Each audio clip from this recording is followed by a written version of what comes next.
as she'd go on to win the 1994 kickboxing championship. When she was young, she was ruthlessly bullied and chased around the town.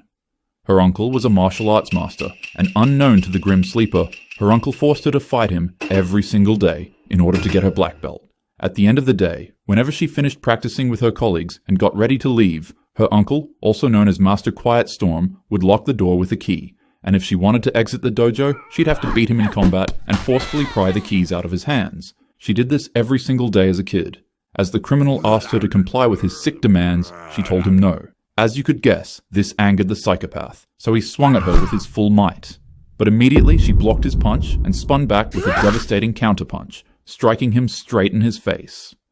"Oh, so you're a fighting type," he said as he smiled. The woman quickly jumped into the back seat of the van, and he followed after her, which would go on to prove to be his worst mistake.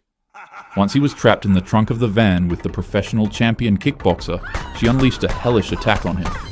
He tried to tackle her, but she grabbed his shirt and swung him around in the trunk of the van, smashing his head against the inside of the vehicle. She then flipped his shirt over his head while unloading a flurry of non-stop punches to his face, causing him to fall backwards on his butt.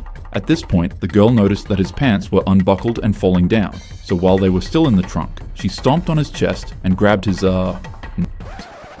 and pulled them so high that she thought she ripped them off of him.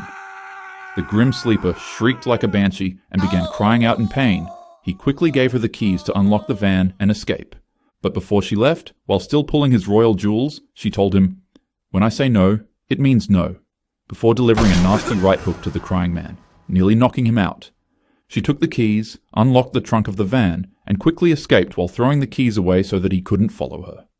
Freddie Gibbs would go on to win her first championship after that year, officially titling her as the most dangerous woman alive.